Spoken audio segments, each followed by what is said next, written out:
सुरुवात माझ्यापासून करायची आहे, प्रश्न विचारणार आहेस? Okay okay okay, ready ready. सर्वप्रथम कॉंग्रॅच्युलेशन, तुमची नवीन मालिका आहे ते 5 तारखेपासून. तर याच्यासोबत काय एक्सपिरियन्स आहे ते आमच्यासोबत शेअर करा. शूट करताना काय प्रॉब्लेम्स म्हणजे चांगलं वाईट हे पण नाही, मुळात कसं असतं ना की सिरियलचा लेखक, दिग्दर्शक आणि प्रोडक्शन हाऊस या खूप महत्त्वाच्या गोष्टी आहेत. तर इथे ती भट्टी जमली असं मला वाटतं. Irish production, Vidyadhar Pathare producer, लेखक शिरीष लाटकर आणि दिग्दर्शक JP जयंत पवार. तेव्हा जेव्हा ह्या सिरियलबद्दल विचारण्यात आलं, जेव्हा ह्या तिघांची नावं मला कळली, तेव्हा माझा जवळजवळ अर्धी 80% प्रश्न नव्हतेच माझे. कारण मला माहिती आहे तिघं एकत्र आले तर काहीतरी चांगलंच करत असतील त्या. आणि ज्या कॅरेक्टरसाठी माझा त्यांनी विचार केला आहे ते कॅरेक्टरसाठी मी फिट असणार आणि मला पण ते करायला मजा येईल. सिरियल करताना एक जाणवलं मी की चाळीतलं जे वातावरण आहे किंवा चाळीतलं जे रिलेशन्स आहे त्यावर सिरियल बऱ्याच आल्या आहेत. पण ह्या सिरियलमधले आता मी जवळजवळ 10 ते 12 दिवस शूटिंग केलं आम्ही. ह्यातले प्रसंग जे आहेत, ज्या घटना ज्या आहेत त्या खूप वेगळ्या आहेत. म्हणजे काम करताना, कारण माझं बालपण लालबागला गेलंय, चाळीत राहिलोय मी, त्यामुळे प्रत्येक घरात काय चालतं किंवा घरातलं वातावरण कसं आहे, प्रेम काय असतं, जिव्हाळा काय असते, आपुलकी काय असते, याचा अनुभव मी स्वतः घेतलाय आणि पाहिलेलं पण आहे.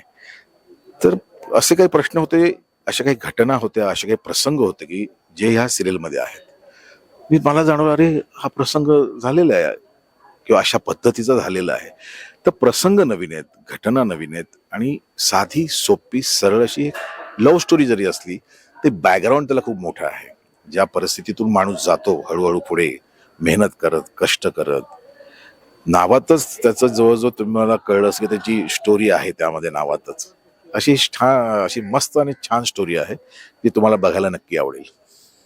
सर एवढे मराठी मालिका आहेत, त्या मालिकांपेक्षा हे मालिका काय याच्यात काय नवीन आहे आणि काय वेगळं पण आहे याच्यात? नाही, मी तेच सांगितलं ना की अनोळखीच असतात. राईट राईट, बरोबर आहे. पण अनोळखी असले जरी ना तरी कुठेतरी त्याची सोबत मिळेल ह्याची जाणीव जी आधी होते ना ती फार महत्वाची असते. लव्ह स्टोरी प्रेम होतं, पुढे प्रसंग घडतात, आयुष्यात उलतापालत होते, पण अनोळखी असताना ह्याची सोबत मला छान होईल किंवा हा माझ्या आयुष्यावर सोबत राहील ह्याची जाणीव आधी होणं ना, ते टेलिपॅथी म्हणून काही म्हणू आपण त्याला, तर त्या पद्धतीने आधी होणं खूप गरजेचं असेल ना तर तो संसार किंवा ती फ्रेंडशिप खूप चांगली टिकते असं मला वाटतं. मी मगाशी जसं म्हटलं की यातले प्रसंग, यातल्या घटना वेगळ्या आहेत. जे प्रसंग किंवा ज्या घटना ह्याच टाईपच्या आधी ज्या सिरियल झाल्या त्यामध्ये नव्हत्या असं मला तरी जाणवतं. मी ज्या सिरियल पाहिल्यात किंवा इतकी वर्ष काम करतोय त्यातून मी हे बोलतोय. तुम्ही आता सिरियलमध्ये अर्पिताचे पप्पाचा कॅरेक्टर प्ले करता, तर तुम्ही अर्पिताला जास्त सपोर्ट करतात तर बाकीच्या मुलांना सपोर्ट करत नाही का? नाही, मुद्दा तो नाहीये. मुद्दा कसं असतं की घरात ज्या मुलाला किंवा मुलीला त्रास होतो आणि जर मुलगी असेल तर डेफिनेटली बाप तिच्या बाजूने असतो आणि मुलीची बाजू जर खरी असेल ना तर 100% साथ असते. अपशकून ज्या काही अंधश्रद्धा आहेत त्या पूर्णपणे चुकीच्या आहेत. हा पण विषय एक थोड्या प्रमाणात ह्या सिरियलमध्ये आहे की अशा काही गोष्टी घडतात की माझी बायको मुलीला अपशकुनी म्हणते, तर तिचा विचार करण्याचा जो अँगल आहे तो चुकीचा आहे हे दाखवण्याचा माझा प्रयत्न सिरियलमध्ये आहेच. आणि शेवटी एक कॉमन गोष्ट आहे की मुलगी आणि बाप यांचं जे एक बॉन्डिंग असतं ना ते खूप महत्वाचं असतं. कारण नाही म्हटलं तरी मुलांमध्ये मुलगी ही बापाला नेहमीच जवळची वाटते. कारण मी एका मुलीचा बाप आहे त्यामुळे हा अनुभव आहेच मला की काही झालं तरी बाबा मला जरा तिथे सोडशील. मला कळतं की ही जाऊ शकते चालत, ही जाऊ शकते बसने, पण मी नाही म्हणू शकत नाही. मी म्हणतो हो येतो मी आणि जाऊन सोडतो तिला. हे जे बॉन्डिंग आहे, हा अनुभव जो माझा आहे, ह्याच टाईपचे प्रसंग ह्या सिरियलमध्ये आहेत. शेवटचा फॅन्सला काय मेसेज आणि कधीपासून बघायला भेटणार आपल्याला? मित्रांनो, आमच्या सिरियलचं नाव आहे तू अनोळखी तरी सोबत. ही आमची ही सिरियल 5 जानेवारी पासून रात्री 9 वाजता आपल्या सन मराठीवर सुरू होते. नक्की आणि आवर्जून पहा. खूप छान सिरियल आहे, साधी सोपी सरळ आणि तुमच्या घरातल्या घटना सुद्धा तुम्हाला इथे प्रत्यक्ष बघायला मिळतील. चाळीत जाताना दुसऱ्या शहरात आपण डोकावतो ना तसे प्रसंग यात चित्रित केलेत, ते तुम्हाला बघायला नक्की आवडेल. आवर्जून बघा.